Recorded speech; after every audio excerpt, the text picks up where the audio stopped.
नहायत मेहरबान रहम करने वाला। अस्सलाम वालेकुम नाज़रीन, आप देख रहे हैं मेरा यूट्यूब चैनल और मेरा नाम है मोहम्मद हारून।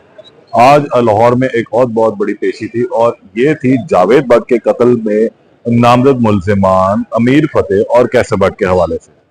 अदालत ने गुज़िश्ता समाअत पर इनकी अबूरी जमानत में 20 नवंबर तक तौसीह की थी और आज दोबारा इनकी अबूरी जमानत में एक मरतबा फिर तौसीह कर दी गई है और ये 3 दिसंबर तक की गई है। अच्छा, अब आज कभी इम्कान ये था कि इनकी अबूरी जमानत में जो है तौसीक कर दी जाएगी, यानी कि ये कंफर्म कर दी जाएंगे और ये इस केस से मुकम्मल तौर पर बरी हो सकते हैं। और ये भी था कि शायद पुलिस बेगुनाह लिख कर दे देगी, लेकिन बदकिस्मती से कि पुलिस ने आज भी अपना वही रवायती हरबा सा इस्तेमाल किया और केस में ताखीर का सबब बनती हुई नजर आई। अमीर फतेह और कैसर भट्ट अपनी बेगुनाही से मुतल्लिक तमाम तर सबूत पुलिस के हवाले कर चुके हुए हैं और इस हवाले तमाम गवाहान को भी पुलिस के सामने ले जाया गया। पैनल ऑफ ऑफिसर्स के सामने जवाब दे हुए पैनल ऑफ ऑफिसर्स के सामने उन्होंने जाकर बाकायदा तौर पर शामिल तफ्तीश होकर पुलिस के सवालात के जवाब दिए और बताया कि वकूए के रोज वो लोग कहाँ थे। उन्होंने अपने मोबाइल फोन का रिकॉर्ड तक फराहम किया कि उनकी किसी से भी इस कत्ल के मामले में कोई बातचीत नहीं हुई, किसी को उन्होंने सुपारी नहीं दी। उनके तो इल्म में भी नहीं, उनके फरिश्तों को भी मालूम नहीं है कि ऐसा कोई वाकया लाहौर में होने वाला है, या जिस वक्त ये वाकया रूनुमा हुआ तब उनको ये इल्म होता है कि लाहौर में एक इंतहाई अफसोसनाक वाकया रूनुमा हुआ है, जिसमें इनके दुश्मन, इनके हरीफ जोन से तीफी भट्ट, उनके बहनोई को जो है एक वाकये में कत्ल कर दिया जाता है। तो जाहिर सी बात है इनको भी एक मामला था कि इनको परेशानी का सबब बना के इस कत्ल का इल्जाम इनके ऊपर आ सकता। फिर वही हुआ कि कुछ देर के बाद ये बात गर्दिश करने लग गई कि जावेद भट्ट के वाकये में अमीर फतेह यानी कि टीपू फैमिली मुलव्वस और उनके साथ साथ कैसर भट्ट भी।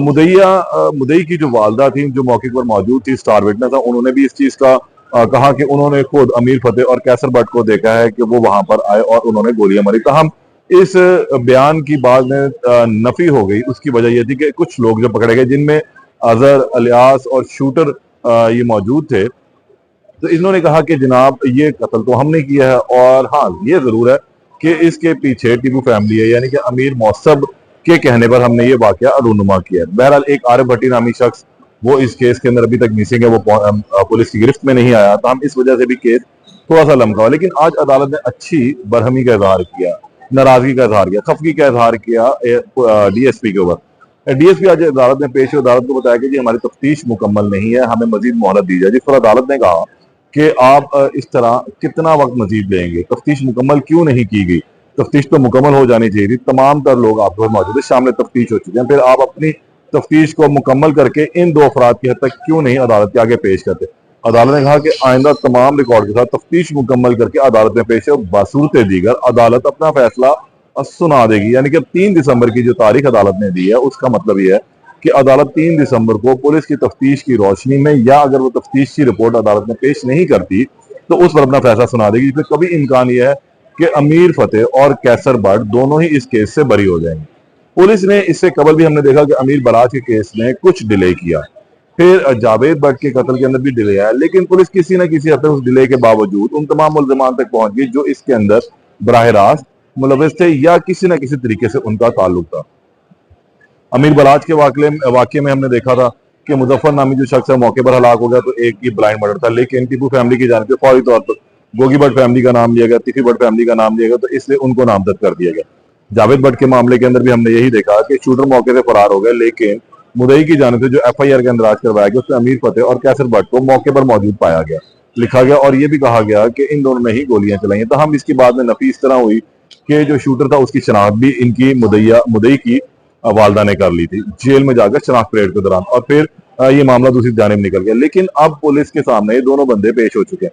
अमीर बराज केस में अभी तक तीफी भट्ट और गोगी भट्ट रुपोश है, उन्होंने अपने अबूरी जमानतें नहीं करवाई, जबकि जावेद भट्ट के मामले में हमने ये देखा कि कुछ अरसा रुपोश रहने के बाद कैसर भट्ट और अमीर फतेह ने अपनी अबूरी जमानतें करवा ली, शामिल तफ्तीश हुए, पुलिस के सामने जाकर अपने तमाम के तमाम गवाहान को पेश किया, पुलिस के सामने अपने सबूत रखे कि वो बिल्कुल इस केस से बेगुनाह है, उनका इस केस से दूर दूर तक कोई ताल्लुक नहीं है। तो हम अब देखना यह है कि 20 जो दोबारा आज 20 नवंबर के बाद से लेकर 3 दिसंबर तक की अबूरी जमानत जो तौसी हुई है, उससे पुलिस अपनी क्या हतमी रिपोर्ट बनाती है और इस केस में इन दोनों की हद तक क्या रिपोर्ट अदालत में जमा करवाएगी।